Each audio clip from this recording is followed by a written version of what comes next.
we may be at the beginning of a really big strength training movement fueled by the use of these peptides, because I think a lot of people are going to use them expecting a panacea and then being disappointed in some ways.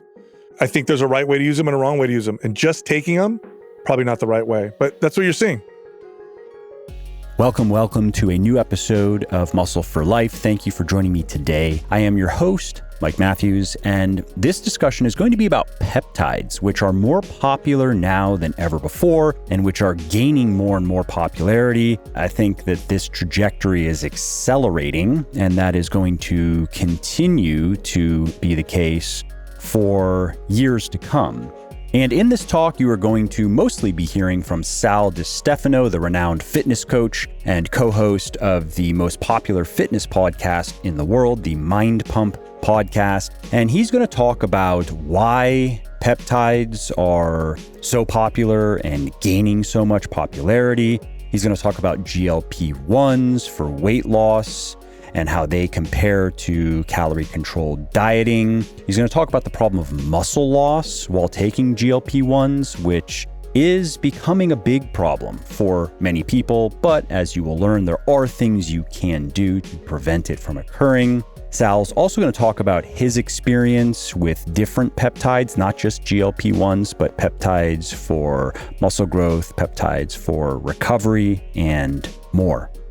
Before we get into it, how would you like to know a little secret that will help you get into the best shape of your life? Here it is. The business model for my VIP coaching service sucks. Boom, mic drop. And what in the fiddly frack am I talking about? Well, while most coaching businesses try to keep their clients around for as long as possible, I take a different approach. You see, my team and I, we don't just help you build your best body ever. I mean, we do that. We figure out your calories and macros, and we create custom diet and training plans based on your goals and your circumstances, and we make adjustments depending on how your body responds, and we help you ingrain the right eating and exercise habits so you can develop a healthy and a sustainable relationship with food and training and more. But then there's the kicker. Because once you are thrilled with your results, we ask you to fire us. Seriously, you've heard the phrase, give a man a fish and you feed him for a day, teach him to fish and you feed him for a lifetime. Well, that summarizes how my one-on-one coaching service works. And that's why it doesn't make nearly as much coin as it could. But I'm okay with that because my mission is not to just help you gain muscle and lose fat. It's to give you the tools and to give you the know-how that you need to forge ahead in your fitness without me. So dig this. When you sign up for my coaching, we don't just take you by the hand and walk you through the entire process of building a body you can be proud of. We also teach you the all-important whys behind the hows, the key principles, and the key techniques you need to understand to become your own coach. And the best part, it only takes 90 days. So instead of going it alone this year, why not try something different? Head over to muscleforlife.show/VIP. That is muscleforlife.show/VIP and schedule your free consultation call now. And let's see if my one-on-one coaching service is right for you. Sal, it's nice to see your cute face again. It's been too long. Thanks, Mike. I appreciate the compliment. It's been a while. We've talked a couple times on the phone, but I haven't seen you in a while. Yeah, no, I always enjoy talking to you. It's a great time. If people need to meet you because you're one of the smartest, honest, and also sometimes controversial people I've ever met. But you don't bullshit. So I like about, one of the things I like most about you is like, what you think because you'll tell me. I think of those two truths and one lie memes, Yeah, it's great, man. I love what you do, bro. You know that. I love what you do, and I love anytime you want me on your show, man, I'm there. Same, man. As you know, I've been a fan of your guys' work for a long time now. So it's too bad that there are so many miles that separate us. I always have a fun time whenever we can hang out, whether it's virtually or more so in person. But yeah, totally, 100%, man. So we're here to talk about peptides. And maybe we should start with what cocktail would you prescribe for Biden? Or are peptides not enough? Do we need to go hardcore anabolics? I'm sure he's on everything anyway. I'm pretty sure they have him on a cocktail of all kinds of different things to help. What was the Nazi? It was the high grade meth. Yeah, what was it called? Per something. There. I have no idea, but I know it had something to do. I know there was meth in that mix. It was meth. I mean, it was like lab grade meth, basically. No, I think, I mean, Biden aside and what's happening there, I'll save my opinion for that for off air. But, the peptide world is really getting interesting, mainly because these GLP-1 agonists, semaglutide, tirzepatide, Wegovy, Ozempic, is going mainstream. And, peptides have been around now for a while, actually a long time. And for a while there, it was like fitness enthusiasts and bodybuilders. Then it was kind of like longevity clinics that were using them. I know that in Eastern Europe, they've been using peptides for a long time. But it was these GLP-1s that really have brought just the word peptide a bit to the forefront. I mean, even if I have a 14-year-old daughter, and she mentioned Ozempic to me the other day, and I'm like, how do you know what that is? And she's like, oh, it's something that makes you lose weight. So it's a fascinating space. It's an interesting space, but in particular, the GLP-1s fascinate me because I don't know how deep you've gone into the data with those, but by far, there is no non-surgical medical intervention that we've ever seen that can produce this kind of weight loss in people. There's nothing that comes close, and it's not a stimulant, it's not like a fen-phen or something like that. And these next generation ones, these triple agonists, I was at the Peptide Congress in Las Vegas that was hosted by Dr. Seeds. He had me speaking there, not on peptides, but on strength training, but I was able to attend some of the talks. And some of the data they were going through on these peptides is just, 22% body weight loss. That's on average what people are experiencing with these new triple agonist ones. These semaglutide, where you have 15%. So you're 200 pounds. You're going to lose probably in condensed time frames too, right? Yes, it's pretty wild, and I have a lot of thoughts around it. I'm definitely not in the camp of miracle drug. This is going to solve everything.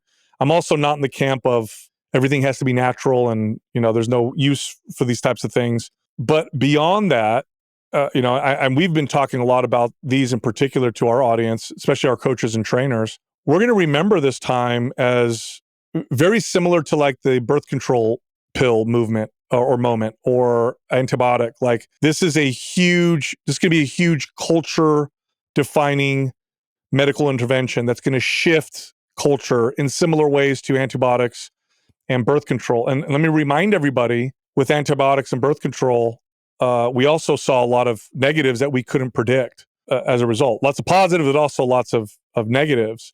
And the GLP-1s I would put in that same category. There's a right way, a wrong way to use them. There's a right kind of person, a wrong kind of person to use them. And then there are things that you should do while using them to mitigate any potential negatives, but also so that you don't become a permanent user of these peptides, because that's what it's looking like for a lot of people. Like, I'm just going to always be taking this peptide. So it's really interesting. So I've really looked at I just saw a study that was shared at the Peptide Congress, which blew me away, Mike. So my thought process around GLP-1s was that the weight loss that came from them really was just the result of the calorie deficit. So just, you lose your appetite. Yeah, it turns off your hunger. And you eat less, right? And I thought, okay, well, I would like to see a study that compares groups where you have one group on a GLP-1 and another group that's on a calorie-restricted diet. So we have that control, and then see if there's any difference.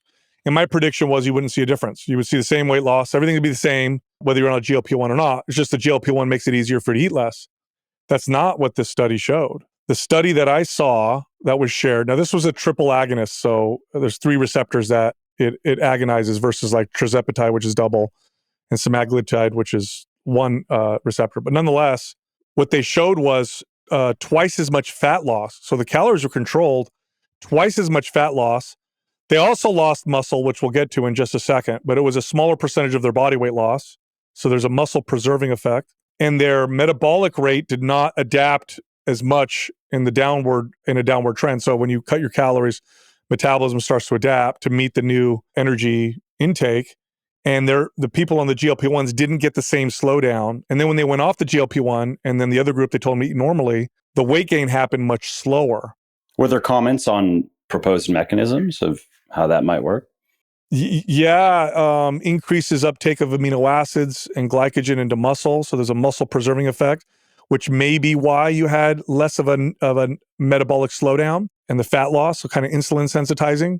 And then the muscle loss, because a lot of people talk about the muscle loss. These peptides don't cause muscle loss. The muscle loss comes from the restricted calories, reduced protein intake. They're not strength training. And here's a big one. It also blunts the thirst signal. So when you're in a calorie deficit, low protein, and you're not consuming as much water, that's like a perfect storm for muscle loss. And so they propose, which a lot of forward-thinking practitioners have already been saying, if you're on these, make sure your protein intake is up, strength train, and then let's look at keeping your water intake high, but also using compounds that help draw water into the cells, into the muscles. So like creatine, probably it's valuable for everybody. It's turning out creatine's good for everybody, which I know you're ahead of. But creatine would be very good supplement for people on GLP-1, and protein sources that are high in proline and valine, or proline and glycine, because both of those are osmolytes, I think would be the term. They attract water, which collagen. Yeah, I was going to say collagen protein could finally justify its existence. That's right. Yeah, proline and glycine, very high in proline and glycine. So I'm looking at this, like, okay, we're fitness professionals. Our podcast reaches millions of people a month. So we have a pretty large influence on the narrative and the direction. And what we're trying to do right now is coaches and trainers, because this is happening. Like, I don't care where you stand on this. I don't care if you're a zealot, natural trainer. I only work with real food. We don't do anything else. We only work out, with rocks or whatever you do. It's happening. It's here. Like, this is going to be culture shifting. You're going to see, most likely, unless some crazy thing happens, like a third or half of the population is going to be on these things. So you need to learn how to work with them. You need to learn how to adjust your workout programming, because you do need to adjust your workout programming. You do need to know how to coach these people through behavior change, because now you've got something that helps with that powerful hunger signal. Well, don't stop there. Let's now create new neural connections and pathways to new behaviors, and let's continue to weaken the ones that were so strong before, so that maybe we can get you off this thing and then you have these new behaviors. So that's what we're talking about. In a sense, right? It creates a window of opportunity that maybe would otherwise always remain closed for various reasons. Totally, 100%. So that's what we're communicating to trainers and coaches, because it's like turning into camps. Like, one camp is like the pro, take everything. The other camp is anti everything. It's like, look, I don't think this is a first line, of intervention. I think there's a lot of abuse potential. People are going to use this for summer, for vacation. People who don't need to lose more than 15 pounds are going to be on these. I'm already seeing it just in the local gym I go to, with younger women who want to go from fit to super fit, or maybe go from unfit, not even overweight, but maybe just normal. And then they want to go from that to just kind of skinny, or even skinny fat, are taking it. Yeah. So there's abuse potential there. Bodybuilders, competitors, for sure, are going to use this pre-contest. There's no stopping them. So no, they'll do anything. I mean, they use, they use. If it were used to castrate elephants, they'd be like, yeah, well, does it help me get shredded though? There's a compound called DNP. Have you heard of this? It's made from dynamite. And if you take too much, you die. Even if you know you've taken too much and you go to the hospital, there's nothing they can do for you. You are dead. And you sweat yellow, and it gives you a fever, and it makes you burn more calories, but it makes you lean. And bodybuilders will use that stuff. So yeah, you're right. There's nothing good. I don't put anything past the bodybuilder space. But yeah, so we need to figure this out and get ahead of it. So what we're trying to do is communicate it the right way, so that the narrative gets built before we play catch up. Because what I'm afraid of is that the fitness space is either going to, like I said, go all in and turn into, yeah, just take this, it's the whatever, or it's going to go anti, and then people are going to be like, what are you talking about? Of course it works. You're telling me not to use it, but look, I got healthier. Look at my blood markers. Like, what are you talking about? So I really want to get ahead of this and start to create that narrative so we at least have some responsible information and communication. But I mean, it's interesting too, because talking to the experts on this topic, Dr. Seeds, like one of the leaders in this, and other doctors and researchers communicate its effects on autoimmune issues. And then there's some studies right now, Mike, on GLP-1s and what would be labeled as hedonistic behaviors. So like they're not craving alcohol, or they're not wanting to smoke. So that would mean drugs, recreational drugs. Would it be other risk taking type behavior, like even gambling and? Yeah, there's some people who are reporting that they want to gamble less. So it must be the same hedonistic reward center that people get from food in some cases is being affected, which makes me look at it and go, so everybody's like, oh, that's a good thing. That's a good thing. But could that affect behaviors in other subtle ways that we may not see downstream? That makes me, if anything, that makes me perk my ears up. Like, okay, well, what else could that affect? And, like, for example, birth control, we now know this, it changes a woman's desires, right? So she desires a man with less obvious signs of testosterone. How has that affected mate selection over the last 30, 40 years? And what has that done? I don't know. I'm cautious, but definitely like I want to get ahead of it and look at, but now everybody's talking peptides because these GLP-1s are making their way. So the average person now knows what a peptide is, or at least knows the word. Maybe they don't know what a peptide is. But that whole world of peptides is so much bigger than the GLP-1s, and it's very fascinating from the outside. I'm not a peptide expert, but over the last year and a half, I've interviewed and talked to a lot of people who are, and I'm just blown away. Do you want to quickly explain to people listening what a peptide is? Some people, they'll ask, they want to know, is it like a steroid? Is it like a SARM? Is it an amino acid? Is it something else? Yeah, I mean, you'll always hear people say this, right? It's a chain of amino acids, which I think assumes people are dumb and tries to make it sound like it's innocuous. Growth hormone is a peptide, so is insulin, and they're both hormones, okay? So yes, it's a chain of amino acids, but they can have profound effects in the body, or they can have subtle effects in the body. I think the big question is, and I asked Dr. Seeds this, my question was, what's the difference between a peptide and a drug? That was my question. Like, okay, so peptide, drug, what's the difference? Peptides already occur in the body. We isolate them, we identify them, we see what they do. And because they already exist in the body, there's already a signaling mechanism, there's already protection mechanisms or downregulation or upregulation of things to control what happens if there's too much of this peptide, too little of this peptide, to an extent. So unlike a drug where we find a receptor and then we create a molecule to shoehorn into that receptor to cause a reaction, and then because the body has never seen this drug, we kind of got to watch and see what else could potentially happen. Peptides are in our body. BPC 157, one of the most commonly used peptides, we found that in animals and in humans, so it already exists. Same thing with thymosin beta or alpha or some of these other peptides. So they tell the body to do something, and it's already used to seeing these peptides to tell it to do something. So that doesn't mean it's innocuous, but it doesn't put it in the same category as drugs, where you have these crazy like you could really kill yourself with a drug very quickly or get all these crazy side effects. With peptides, and I'm going to say this very carefully, they're safer with less potential negative side effects because they exist in the body. Creatine is a peptide for people listening who don't know that. I mean, technically, creatine is a peptide.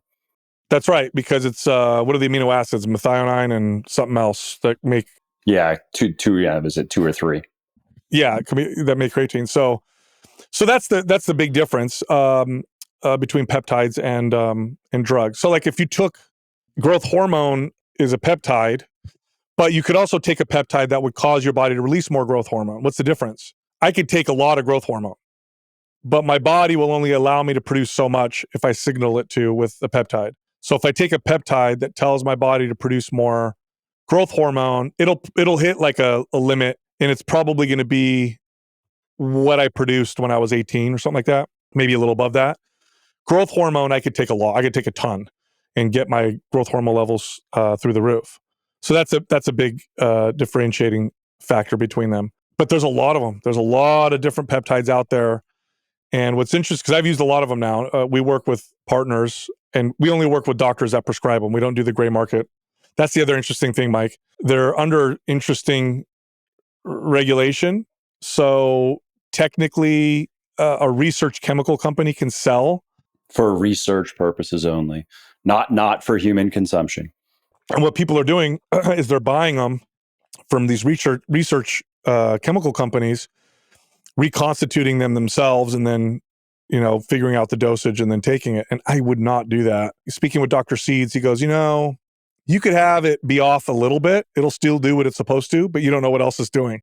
You also don't know what you're getting either. I mean, we've seen enough of that I'm sure you've seen a number of these studies over the years on SARMs and anabolics coming from random underground labs, and in many cases containing very little or maybe even none of what it's supposed to contain, being adulterated with other drugs.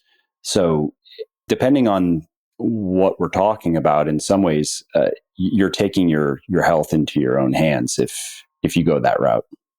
100%. So we work with a company that works with doctors, and they work with regulated pharmacies. So they have those controls at least. So it's, you're getting what you're getting. And then of course the doctors are going to do things like monitor your blood and whatnot and modify it from there. But now, I've used quite a bit of them now. It's a good and bad thing. I have access to peptides. It's good because it's cool. I get to talk about them. Bad because I have a bit of an addictive personality with things like that. So it's like, oh, cool. Let me try that. Let me try that. Let me try that. Mr. N1. Yeah, exactly. But they do work. I mean, they definitely do work. Can you talk about some of your experience when you say they do work, specifically what and to what degree and so forth? Yeah. And they're not all great, like for everybody. Like I used tesofensin, which is technically a peptide, but it's a dopamine, serotonin, norepinephrine reuptake inhibitor. Okay. So I took that and I felt crazy. Like I literally felt, they're like, oh, this is good for cognitive performance, make you feel like you're awake and whatever. And it made me feel crazy, like literally almost like I was manic. And I cut the dose, still felt crazy, cut the dose, still felt crazy. So I stopped taking that one. I took MOTS-C, which you can't even get anymore because that's another thing too, that the regulatory bodies seem to be making it more difficult because peptides are generic. So like Ozempic is the brand name of semaglutide, but you could buy semaglutide from a compound pharmacy, pay a fraction of the price. And so I think they're trying to stop that competition because it's like, okay, I could get Ozempic or I could get the same thing generic for far less type of deal. But I tried MOTS-C. I felt amazing on that, great energy. That helps with mitochondrial function, but I didn't use it for very long. The two that I would say I had the best experience with were BPC 157 and thymosin beta. I could tell when it comes to like my joints, my skin, and some recovery. I can definitely tell both of those work. And I've had a couple nagging, when you get a little muscle strain, you can do site injection with BPC, and it's actually a little eerie how well it works. You almost don't trust that it worked that well. You suspect placebo, but then if it's a serious injury, you know that it can't be placebo. Well, it's not even that. It's like, I don't want to test this. It doesn't hurt, but I feel like I'm scared to test it because it was just hurting not that bad, 5 days ago. Like Adam tore his Achilles, used BPC, and he's like, I feel like I'm back to normal, but I'm scared to test it out. It feels too soon. So, and then thymosin beta is also a signaler for actin. There's a part of the muscle fiber recovery. And so those two I liked quite a bit. And then I've tried some of the growth hormone releasing ones. Those were interesting. The testosterone, you can kind of tell. You can kind of tell that your growth hormone is higher, skin, hair, sleep, that kind of stuff. Ibutamorin, that one's a monster. That's the MK677, I think is the other name for it. That one is like you gain mass on it. Like I'll gain 8 pounds, and that one's an oral capsule. But that one also makes you hungry because it's a ghrelin mimic. So that's the other thing. But they definitely do something. But I will say this, it's not like what workout diet are going to do for you. I want to say that because I know there's a lot of people who are looking for that miracle something. It's not going to be that. That's for sure. Do you sometimes lack the energy and the motivation to get into the gym? Do you sometimes want to hit the snooze button instead of the squat rack? And are you sometimes just not able to give 100% in your workout? If so, my pre-workout Pulse is for you. It is a 100% natural supplement that increases energy, improves mood, and sharpens mental focus, increases strength and endurance, and reduces fatigue. And the reason it's so effective is simple. Every ingredient in Pulse is backed by peer-reviewed scientific research and is included at clinically effective levels, the exact amounts used in the studies that found benefits. Pulse is also naturally sweetened and flavored, and it contains no artificial food dyes or other chemical junk. And all that is why I've sold over 850,000 bottles of Pulse and why it has over 11,000 4- and 5-star reviews on Amazon and on my website. So if you want some help getting fired up, zeroed in, and ready to crush your workouts, then you want to try Pulse today. Go to buylegion.com, that is BUY, legion.com/pulse, and use the coupon code MUSCLE at checkout, and you will save 20% on your entire order if it's your first order with us. And if it's not your first order, you will get double reward points on the entire order, and that is 6% cash back instead of the normal 3% cash back that you get from our reward program. And know that if you don't absolutely love Pulse, just let us know and we will give you a full refund on the spot. No forms, no return even is necessary. So you can't lose. Go to buylegion.com/pulse, order now, use the coupon code MUSCLE, save 20%, try Pulse risk-free, and see what you think. Are there some peptides that you have explicitly avoided that are maybe popular, but you decided against, probably for reasons related to safety concerns? Or maybe if there are some popular ones that you would warn people off? What's interesting with the pro recovery, pro neurogenesis or cell growth ones, I always wonder what that would look like in a pro-cancer environment. Would it accelerate? Could that be a bad combination? Kind of like taking testosterone with a testosterone-sensitive hormone, a cancer like prostate cancer or something like that. Would it fuel it? I don't know, because then I look at data that shows that in some cases they're anti-cancer. But I would still warn against, if you had a shitty lifestyle, and then you're going to take these like high doses of peptides that speed up, cell differentiation and growth and stuff like that. I don't know if that would necessarily be a good idea. I'll tell you my experience with the GLP-1. So Adam tested it purely for the purposes of being able to communicate it on the podcast. And he went into it like a consumer would. So he said, okay, I'm going to take it and I'm just going to eat the way that my appetite tells me. I'm not going to he's like, because I could force feed myself, but I'm just going to see what happens. And he took the recommended dose and it crushed his appetite, crushed it. He's like, dude, there's days I could eat 500 calories and it's not a problem at all. My wife went on it also to kind of test it, but also to see if it would help with any behavior change, because we saw some of that data. And it was so strong, and she went on a quarter dose. They tell you to start on a quarter dose. It was so strong. She said it was like the first trimester of pregnancy. Like she couldn't eat. It didn't feel good, nauseous, that whole deal. And then my personal experiences with microdosing it, which I got some advice from Dr. Tina, and she microdoses it with patients for other reasons. And so I said, let me see what that does. I don't want appetite suppression, but I want to see if I have any other potential effects. And my gut health dramatically, and I've talked about this on my show now like 5 times, dramatically improved. And she did say that they're researching it for autoimmune issues, to the point now where I can actually have dairy and gluten, which I couldn't touch before. So that's interesting. The one I won't touch though is a tesofensine. And that would be by reducing inflammation levels? It seems to have an immunomodulating effect. So like Adam's psoriasis got better when he was on it. He thought it was reduced calorie intake, but it was that. Could be the slowed gastric emptying that it causes. My issue was IBSD. and it slowed down gastric emptying, which might have been what I needed, kind of slowing things down, not so moving so quickly.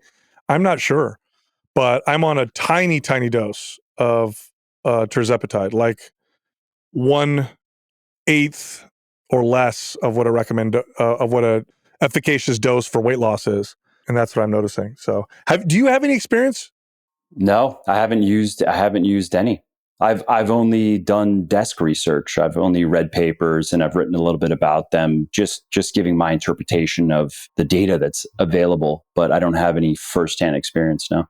Yeah, I think what you're probably going to see moving forward are use of some of these peptides in rehab, recovery, longevity clinics love them. So you'll probably always see that, the anti-aging stuff. And then the GLP-1s are going to go, it's game over for that. It's already meteoric. I mean, it's just going to be stratospheric over the next several years. Well, see, just to illustrate, I don't know if you've seen the data, Mike, on snack food sales, Walmart. Yep. The market is already starting to bake this in. Yes, and pharmaceutical companies are freaking out because there's a lot of medications around the negative effects of obesity. So, blood pressure medications, statins, other diabetic type, medications, whatever. Like, there's all types of disease, right, that are downstream of obesity that will be impacted. I mean, there's the pharmaceutical impact, but then there's going to be impact across many other interventions that are required because of diseases that stem from obesity that aren't just diabetes. I mean, even look at cancer, for example, and its association with obesity, heart disease.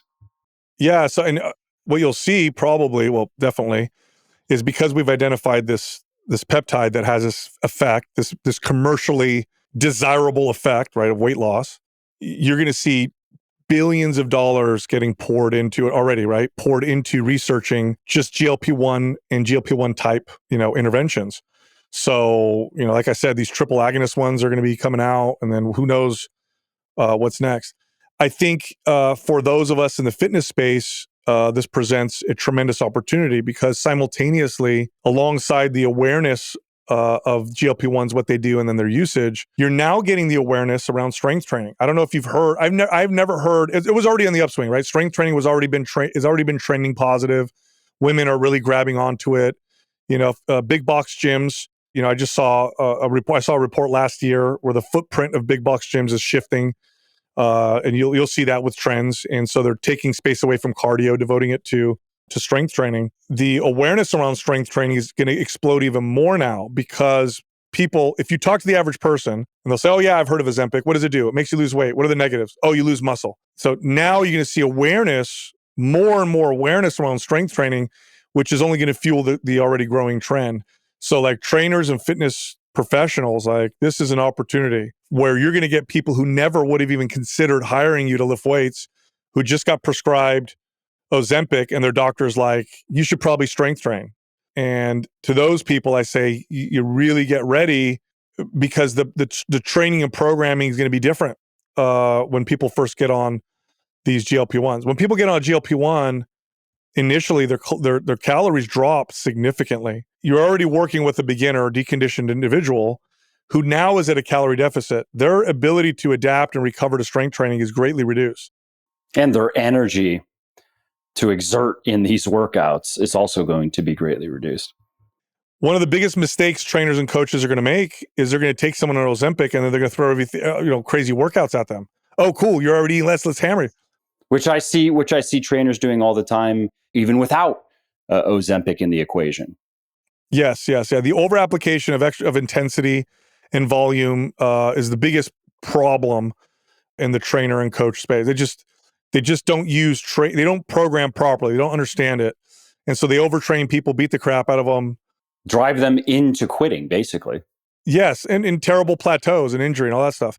And then what you're going to do is you're going to take a compromised individual who's deconditioned. It doesn't take much, right? It doesn't take much to take somebody who hasn't done strength training ever or for years to just get their body to move in the right direction. It doesn't take much at all. If you train them properly, you're going to do a good job.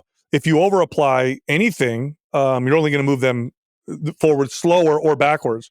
Then you get them in a calorie deficit because they're on a GLP-1, and it's even worse.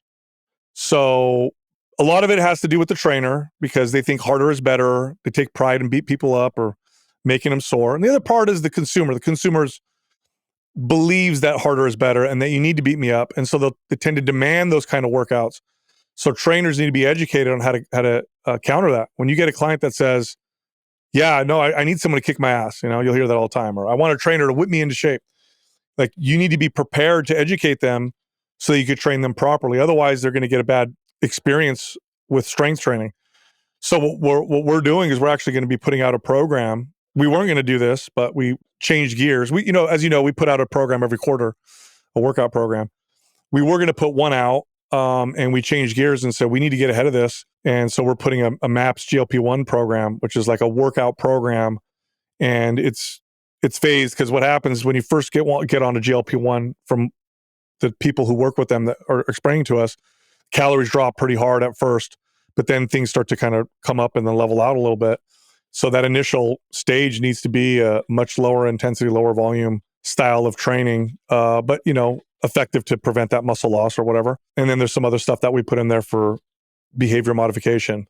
But yeah, it's like we're gonna look back, and again, this could be one of those moments where we're like, oh yeah, remember when these were introduced? That's how big of a deal they're going to be.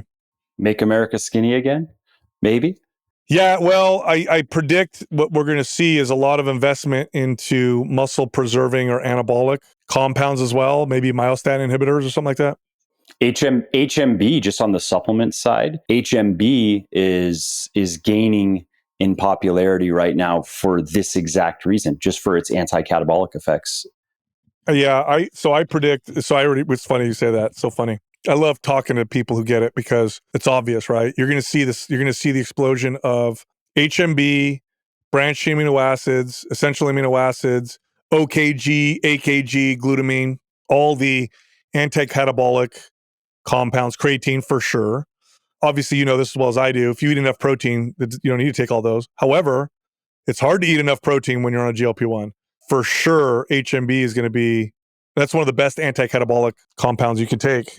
Yeah, better. Out of the ones that you mentioned, for people listening, if you're wondering, I would recommend HMB for that purpose. Now, creatine you should just be taking, period. I would even separate that. But specifically for anti-catabolic effects, which previously was usually in the context of fasted training, HMB, I think, is the go-to because you only need a small dose, couple grams, no insulin response, well studied. There's just no downside to it. Yeah, no, they even put it in some of the supplements in nursing homes because of its positive effects on preventing catabolic. Now, again, if you eat a high protein diet, then you're not going to get any additional benefits. But you know as well as I do, that's hard. Eating your target body weight in protein, especially if they just don't have a big appetite. I mean, I have a friend who struggles, a guy who struggles to eat enough protein just because he has a small appetite. That's just normal for him. He is probably 140, 130 pounds. He's a smaller guy, but it's difficult for him to eat 100 grams of protein per day. Just getting to around that 0.8 is hard for him. Yeah, so taking 4 or 5 capsules of HMB makes a lot of sense for its anti-catabolic effects. And then, there's a lot of myths around them too, or I don't want to say myths, but maybe misunderstandings, like Ozempic face. Have you heard that? No. Yeah, you gotta look it up. Where it's like, oh, look at these celebrities. Their faces are so gaunt and their skin is saggy. And what's happening is if you go from eating adequate protein, most people don't even eat the high protein targets that you see the studies recommend, right? So at best, on average, I would say people probably are getting at best maybe a half a gram per pound of body weight, and maybe even per pound of lean mass. Actually, yeah, that's more like it. So what you're seeing is people who are eating enough protein to get by, then they go on Ozempic, and then their protein intake drops. Everything drops. But you know what you need protein for? College skin. You need it for so people are like, what's wrong with my face? Why is my skin melting?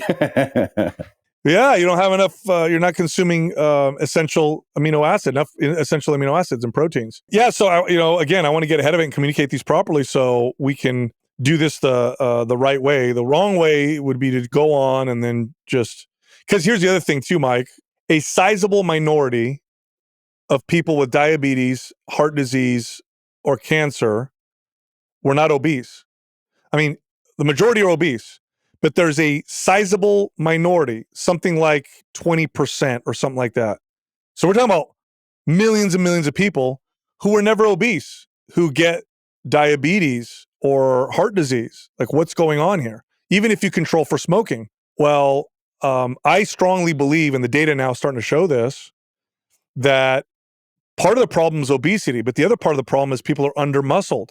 Too little muscle. This is a very metabolically active tissue. You want insulin sensitivity, build muscle. You want healthier mitochondria, whatever the hackers, the biohacker, build some muscle. You want to improve your VO2 max, build a little bit of muscle. If your muscle mass is too low and you're weak, your all-cause mortality goes through the roof. I mean, a simple grip strength test, which is a proxy for whole body strength, right? Nothing special about the grip, but it kind of shows kind of whole body. That'll predict all-cause mortality better than almost any other single metric. So, why am I communicating this? Well, you get a bunch of everyday people who are overweight, but also under-muscled, and then they go on a GLP-1, so they just eat less. That's all they do. They just eat less. So they eat this garbage here. Now they're eating less of the garbage. They don't strength train. We may see some cases where we're, what's the term, robbing Peter to pay Paul. So I lost weight, but I've lost strength and I've lost some mobility, and bone density potentially could get affected. And, am I healthier? Maybe a little bit, maybe not. I don't know.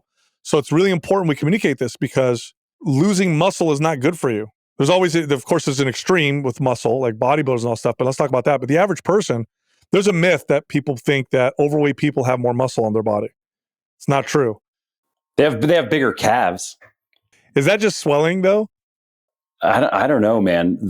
I can think of a few people over the years, guys with the biggest calves. One in particular, his calves were so perfect that guys would come up to him, even bodybuilders would come up to him in the gym and ask, "What did you do to get those calves?" They were insane. They looked like steaks on the back of his legs, right? Perfect split and everything. And he had never done a single set of calf specific training in his life. He was just fat for a long time. That's it. That was his answer. He was like, "I don't know. I was just fat. Now I'm not." And this is the vestige of my previous obesity.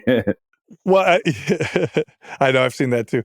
But no, they've shown studies that they've done this, and obese individuals have a higher rate of sarcopenia than normal weight individuals. So they're over fat and under muscle. That definitely makes sense, especially as people get older. It's not, having a bunch of body fat is not going to help you preserve muscle as you get older if you're not working to preserve it. That's for sure. No, and even their osteopenia rates are higher than what would be considered normal body weight individuals. So again, back to strength training. Like, we may be at the beginning of a really big strength training movement fueled by the use of these peptides, because I think a lot of people are going to use them expecting a panacea and then being disappointed in some ways. I think there's a right way to use them and a wrong way to use them. And just taking them, probably not the right way. But that's what you're seeing. You're seeing people are just going on them. This is the first phase. I mean, this is kind of the Wild West phase in some ways, right? Yeah, yes, definitely. But yeah, we got to get ahead of it from our space, because if we fight it, you'll be left in the dust. Because I have coaches that, there's a lot of coaches that listen to us, and they're nutrition coaches. What am I going to do? People are going to go on these peptides. They're not going to need me anymore. I'm like, no. Your job was never telling people what to eat. Your job was always behavior modification and helping people develop these long-term relationships. Which is the question that I want to follow up with is, and this is a common criticism of these drugs, and that is, okay, so what happens after you lose the weight? Are you supposed to just take a smaller dose of the drug forever? And there will be criticisms to the effect of, well, you're basically guaranteed to just gain a lot of the weight back. And so is this just a temporary solution? Is this just a Band-Aid? Some people are communicating that you'll be on this for the rest of your life. So you'll always be taking this. Other people are saying there is a way to come off and then, not gain the weight back or whatever. So to be clear, When you get off the GLP-1, the hunger signal will come back. Okay. So whatever appetite suppressing effects you had, they'll be gone when you come off the GLP-1. But that's not the whole story. Okay. There is a potential silver lining here with that, which is the more you practice a behavior, the more you engage in a behavior, especially if there's a hedonistic reward, the harder it is to break. You create those neural pathways and you strengthen them every time you practice the behavior. Every time. This is why any habit or bad habit or whatever, if you've ever stopped something, at first it's really hard. And then it's kind of starts to get a bit easier for most people, I should say. Behaviors are really complex, but for the most part, that's how it seems to work. So you strengthen those neural connections with that behavior. So I'm stressed, I eat. I'm tired, I eat. It feels good to eat. It feels good to eat. It creates this kind of temporary hedonistic, feeling. You go on the GLP-1, hunger signal is blunted. You no longer get that experience from eating. You no longer even think about eating that much. So while you're on it, those neural connections, those behaviors start to weaken because you're not practicing them as much. But I think there's another side to it, which is, okay, we're weakening those behaviors. So now let me try to replace those behaviors with other behaviors. So this is where I think coaching could be very valuable, which is, okay, have you identified when you make the worst food choices? It's when I'm under a lot of stress, or when I'm out with friends, or when I'm anxious or depressed or whatever. Okay, cool. Let's identify those because you're still going to have those experiences while you're on the GLP-1. Now let's find a way let's create a new behavior around that. So I'm stressed out. All right, what can we do? Or I'm anxious. All right, what can we do? So now you allow the old behavior to weaken because you're not practicing anymore because the strong hunger signal behind it is gone. So it's easier to just not do it. But now let's replace that with something more positive. And then when you get off and the hunger signal comes back up, do not engage in that old behavior because that old neural pathway will come right back. So try to be as consistent as possible when you're off. And when you get that hunger signal, replace it with better behaviors, better food choices or whatever. So theoretically, this is how I think we can use this as a positive. I'm borrowing, by the way, because look, we don't have a lot of experience coaching or working with people with these. These are kind of relatively new interventions. But I'm borrowing from my experience of working with clients. I've trained a lot of people. I've trained people for a long time. And I've trained a lot of doctors. I've trained a lot of both psychiatrists and surgeons. And I remember there was one woman I trained in particular. She was a psychiatrist. She was brilliant. And we would have these discussions around some of the psychiatric medications that she would work with, just because I'm curious. And, you train people for years. It's like, I'm going to ask you questions too. It's a good time. We're friends. The discussion was, okay, you go on an antidepressant. Can you come off of them? Like, do you have to stay on them forever? She says, a lot of people do.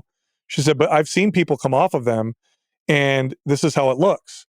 The antidepressant gives them enough energy to get to so that they can do the things that will improve their well-being. So they were so depressed before they couldn't come off the couch, or they were so depressed before they couldn't get some sunshine, or they were so anxious before they just didn't, make any connections with people. So like training wheels. So she said, I've had people who go on these, then they'll go do the things that we know because now they have the energy and they feel like they can. And then we slowly take them off and they continue those things and then they stay off the antidepressants. But that takes some work. And, the average person, I don't know how much work they want to do. But that's where I'm borrowing from with my ideas around this GLP-1s. And I've run them by doctors that work with them who have experience. They said, oh yeah, that's, I've worked with people. That's what I did.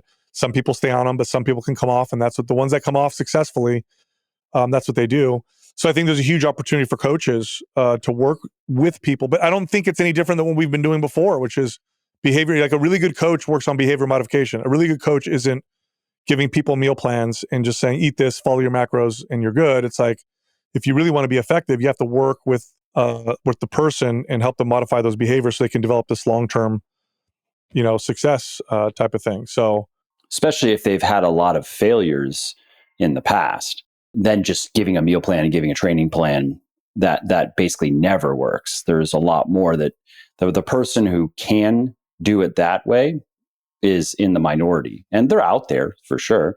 And they probably need coaching the least out of all the people, the types of people who are interested in coaching. The people who need it the least are the people who can just be given a meal plan, be given a training plan, just go off, left to their own devices and come back shredded. Thanks, coach. I mean, it's great for those who can do that, but many people, that approach just does not work for many people. No. I mean, most people are not like you. I know you very well, and you're like, I'm going to do this, and then you do it. Like most people are not able to turn it on that way. We're driven by our emotions and feelings and behaviors. It's hard to change them. It's very hard to change certain behaviors. And food is, it's so ingrained in who we are and how we experience life. And then again, and we're also, we've put ourselves in a shitty place. Like the vast majority of research and development that's gone into food for the last 70 years has gone into how to make it as pleasurable to eat as possible. So, we're kind of in this bad situation where it's like we've made things so irresistible and inconvenient that there's no wonder why a majority of people are in such poor health. And then on top of it, we've designed our lives to be as sedentary as possible. So we've put ourselves in a really bad situation. But again, I see this as an opportunity. On the strength training front, I'm excited about this because no other form of exercise as well positioned for the average person as strength training. It really does. There is no perfect form of exercise. It's as close as you can get with all the modalities that exist. You do it the least for the most results. It sticks around with you the most. It allows you to eat more food, not because you're burning more calories because you're moving, but because you actually affected your metabolism in a positive way. It's protective against. It's more fun. It's more fun than just going and droning away on the cardio machine for 30, 45 minutes.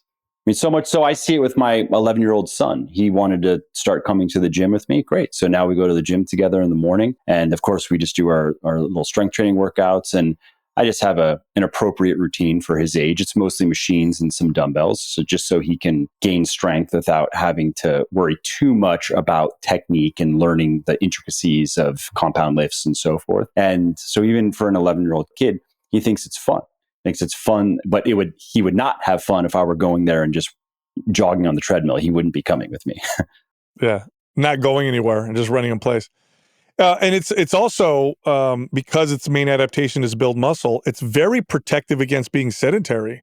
Being sedentary is deadly. Even if you do lots of activity otherwise, but then you work at a desk, which most people do, it's not good for you. The best thing you can do if you're going to sit all day is have muscle. It's the best possible thing you could do. It's also it's the easiest approach. Otherwise, it's like, hey, every hour, get up and walk for 15 minutes. That would be great, but most people won't do that every hour. So it's like, okay, have some muscle. It's very protective. And then, and I already said this, but you don't need to do much. I don't know if you saw seen some of the latest data on how much strength training is required to prevent muscle loss. So forget building muscle, but just how much would you need to stop I don't remember what it is, 8% muscle or strength loss every decade or whatever. I don't remember what the number was, but the amount of strength training required, something like once every 2 weeks. It's like so little, it's not even funny. And that one workout would probably be an hour or so. Maybe 40 minutes, probably. So it's like so perfectly poised. And so I'm like, okay, let's take this opportunity, everybody, to get people to move in the right direction. Whether they use these peptides or not, people are talking about them. And I think we could do a big positive thing for sure, but also warn against the abuses and negatives. I don't want to be on the wrong side of history. To this point of just how little it takes, it's from there, you do your one workout every 2 weeks, let's say, then you figure, I'll do one workout a week. This is just naturally how it goes because you start to notice some improvements. You start to feel a little bit better. All right, now you're doing one full body workout per week. And then from there, you look at your calendar and you figure, I could do 2 workouts a week. How about that? So that's also, I've just seen that so many times over the years with strength training in particular, just because the rewards are more noticeable just in the mirror and therefore are more emotionally satisfying than if you compare that to doing cardio. And I'm pro cardio. I do a couple hours of cardio per week, and I think that's a smart thing to do. But strength training seems to be a better gateway modalities, so to speak, for getting somebody into enjoying exercise and really establishing that habit versus cardio? Yeah, I mean, all forms of exercise have value if they're applied appropriately, but strength training is perfectly poised for the modern life because of the things I mentioned. You don't need to do much of it. Speeds up the metabolism, whereas other forms of exercise don't really. Sometimes they actually cause a metabolic slowdown. Excessive cardio can do that, for example. Sculpts and shapes the body, so it's as close as you can get to target, shaping. It's empowering. This is what women experience when they do it. Oh my God, I like feeling strong. But I'll tell you what, the way that I think that we've been communicating strength training to the average person, I think that there's a better way to communicate it, in the sense of, you said like one workout a week, which I would say once or twice a week, that's all you need. I think a better approach may be something more like one lift a day, literally. If you did like 3 or 4 sets of a compound lift a day, it would take you 15 minutes and it wouldn't feel so grueling. You would get adequate volume.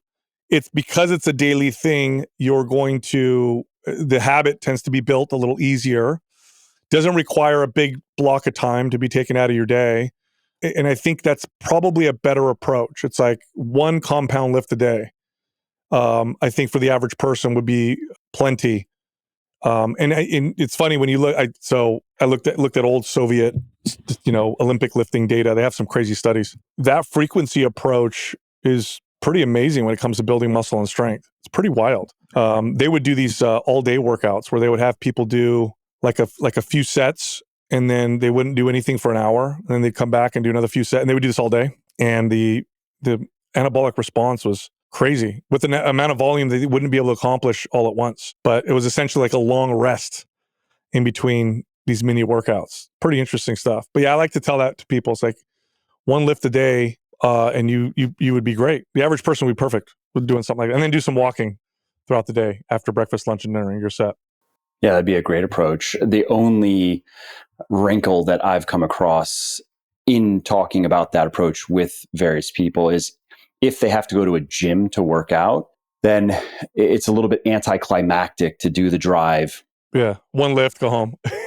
Exactly. And you're going to do a little bit of a warm up for whatever you're doing. And then, you do your few sets, and they say that once they're there, they like to do a bit more. And it seems like for most people, the sweet spot in my experience seems to be about 45 to 60 minutes, where that's enough to where you feel like you've exerted yourself, but you're not exhausted. You have a nice pump, and it justifies the time that you spent. Yes. No, you did it. One of the other roadblocks is that strength training is complicated in comparison to other forms of exercise. It doesn't have to be, but there are a lot more moving parts. Let's just say there are a lot more ways to mess it up than just putting on some shoes and going for a run. Now, I will say this though, technique is extremely. I mean, we misunderstand the value of technique in cardio. We think, oh, you just run, but the reason why running has one of the highest injury risks or rates is because people don't know how to run. I mean, you stop running when you're 12, then when you're 35, you decide you want to work out, you put on some running shoes and you go till you're tired, which is the worst way to teach your body a proper skill. Fatigue makes your form go out the window. I mean, I understand biomechanics because, that's what I did for a long time. And when I watch people run, it's like, oh my, I could tell when someone can run well very easily versus when most people can't. So people will go and just train to fatigue and their form goes out the window. But they do that, strength training is more complex in the sense that there's different movements. Technique is important, just like it is for all forms of exercise. But I think it's bad and good, because the good side is people appreciate more that they need to do a technique right with strength training, whereas with other forms of exercise, they just do it. But again, that opens the door for coaches and trainers, because, and a lot of people don't understand this, all exercise is a skill, but strength training in particular is a skill. Every exercise that you do, every movement is a skill. And like any skill, the better you perform that skill, the more you'll get out of it. The worse you perform a skill, or one of those exercises, the less you'll get out of it, and the risk of injury starts to go through the roof. So, I try to tell people, when you're doing strength training, don't think of it as a workout. Think of it as practice. I'm going to the gym to practice deadlifts, to practice bench press, to practice overhead press or whatever.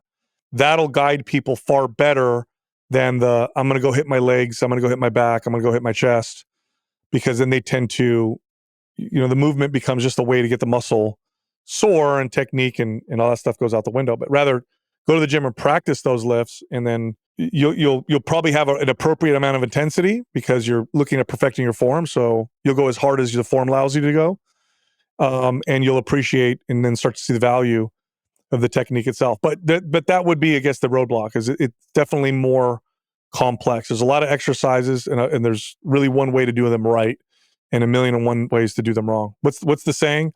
All strength training exercises are low back exercises if you do them wrong. Yeah, correct. Well, we're coming up on time, and I want to be respectful of that. We got through all the bullets I wanted to discuss. Is there anything else before we wrap up that you want to add? Something that I should have asked, or bounce around? No, I would ask you. You're one of the leaders, and I consider you one of the leaders in the supplement industry. You're always ahead. You mentioned HMB sales going up. Do you predict any trends in the supplement space, either generally or as a result of GLP-1s? I mentioned essential amino acids, branched amino acids, and HMB. Do you see anything else that's coming on the horizon? Yeah, so anti-catabolic, HMB, that we're already seeing that. We're looking into the viability of releasing, because we have HMB in one of our products, but it's with yohimbine and synephrine, so it's a fasted training, really a fat loss product with HMB to just help mitigate the increase in muscle breakdown rates that occurs, particularly after a fasted workout, if people aren't going to be eating right away. But we're looking into the viability of just releasing HMB as a standalone ingredient, because we're seeing this market increase in demand. It's really the points that you touched on. Amino acid supplements, I still don't sell. I don't foresee a scenario where I will start selling them, because HMB will, if we're talking about this use case specifically, HMB is just better. That's what I would take myself. I wouldn't take BCAAs. Why? The isoleucine and the valine are basically useless. We just want the leucine. And if we're just going for anti-catabolism, HMB is better than leucine. It's a metabolite from leucine, but it's better for that purpose. So I wish I could make an evidence-based argument for an amino acid supplement, because BCAAs and EAAs are the top two. BCAAs is number one. EAAs are going to be top five, but BCAAs, at least, number one most requested product from our customers. And we have a lot of customers at this point. It represents 7 figures in annual revenue, just BCAAs. But I can't make a good argument. What's the argument? That it's tasty water. And there are customers who acknowledge that, and they say, yeah, that's actually why I take BCAAs, is because it just helps me drink enough water. And I respect that, and I think that's totally fine.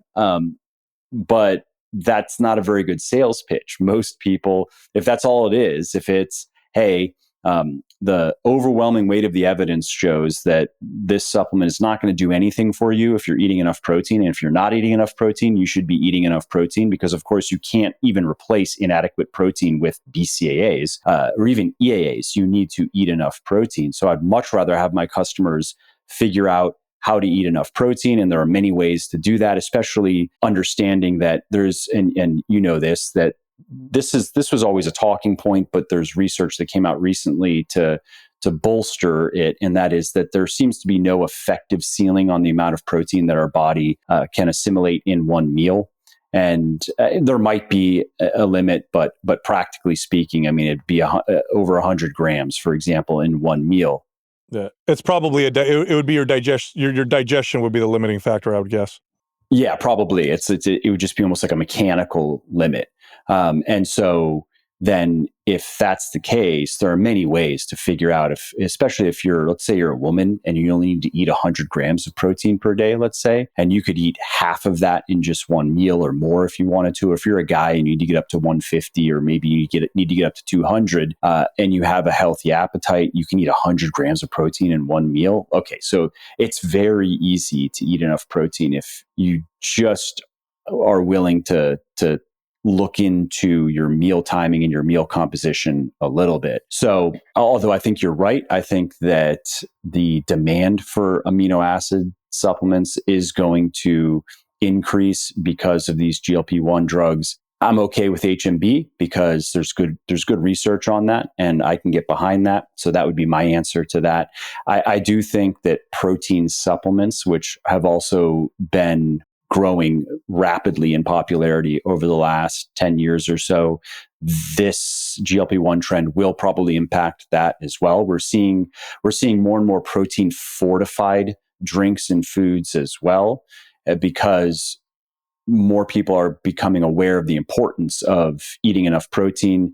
And this GLP-1 trend is going to supercharge that, right? So a lot more people are going to be cognizant of their protein intake, at least to some degree, minimally looking for some higher protein foods, which can include higher protein snack foods, even that you can kind of sneak proteins into, like a protein cookie, for example. Like, oh, that's okay. Here's my little dessert. I microwave my protein cookie and I have some high protein ice cream. Protein cereal, we're looking into that as well, actually, to do kind of like a natural ingredient, a clean, nutritious type of protein fortified cereal. So we're looking into doing some high protein foods as well. And to your point, that I do think that it's going to have a rising tide effect, right? Because as more people not just lose the weight, but hopefully use that as a springboard into a healthy lifestyle that includes regular exercise and that includes regular strength training,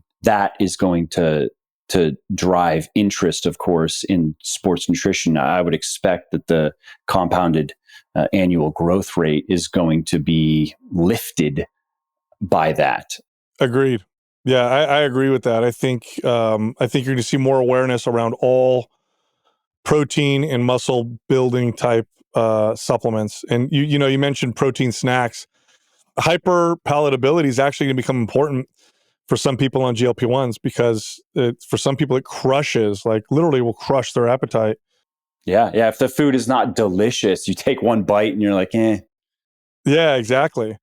No, interesting. No, I wanted to ask you that because I'm trying to predict what's going to be happening with this, because, like I said, I think this is going to be a culture shifting intervention. I mean, it's going to affect clothing sizes, pharmaceuticals, fast food, clothing trends. Certain types of clothing, the demand is going to go way down. Muumuus, for example, probably going to be selling fewer muumuus. I'm gonna guess more Lululemon. Yeah. So we'll see what happens. But I think for those of us in the space, like, let's get ahead of this, because otherwise we're going to get dusted.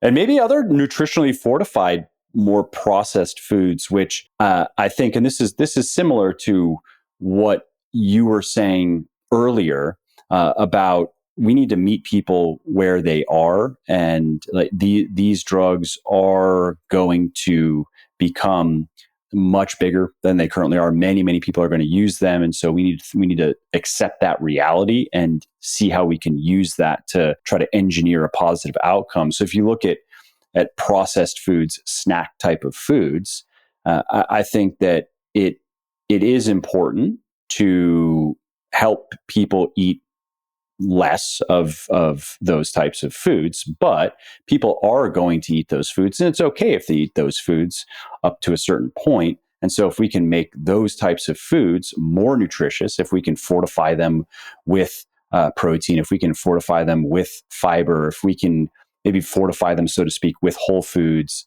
and acknowledging that people are still going to eat them, can we also just, again, create a net positive effect, as opposed to just saying, no, you shouldn't eat any of those foods. If I were king, I would just delete them all. Yeah, no. I think now that I'm thinking about it, you're probably going to see an increase in nutrient deficiencies, because you drop calories, you also drop your nutrients. So multivitamin supplements are probably going to be important. In fact, I would bet that a lot of practitioners are already recommending that their patients take a multivitamin if they're on one of these.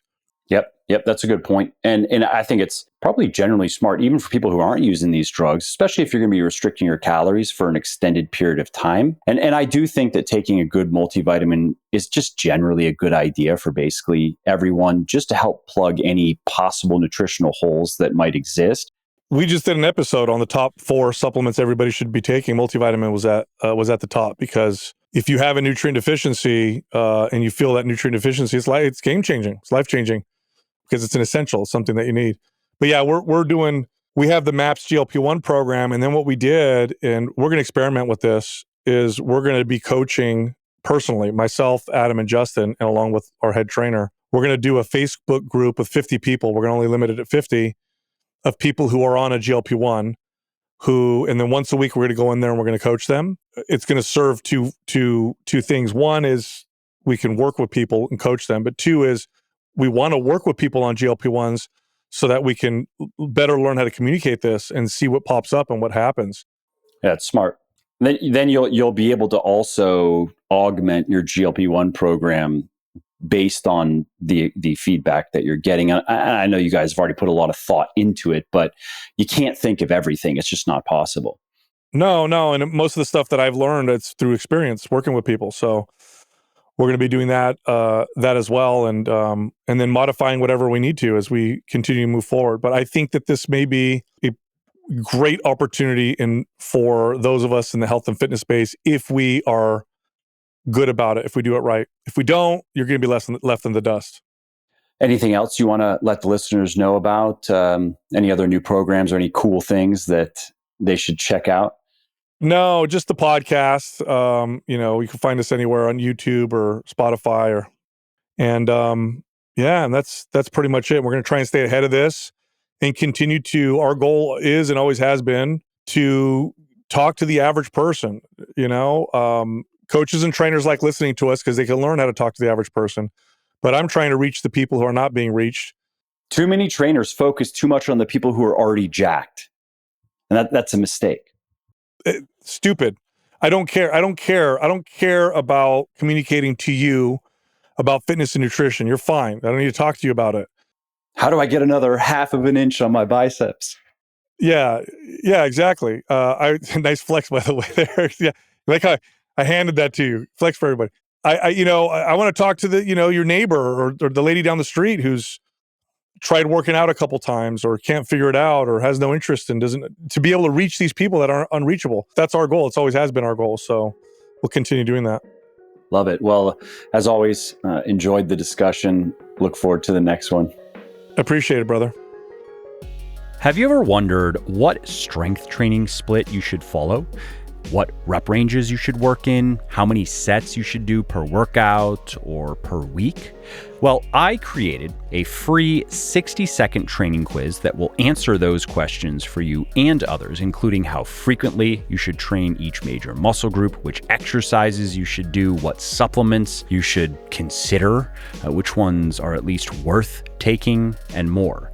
To take this quiz and to get your free personalized training plan, go to muscleforlife.show, muscleforlife.show/training quiz, answer the questions, and learn exactly what to do in the gym to gain more muscle and strength. Well, I hope you liked this episode. I hope you found it helpful. And if you did, subscribe to the show because it makes sure that you don't miss new episodes.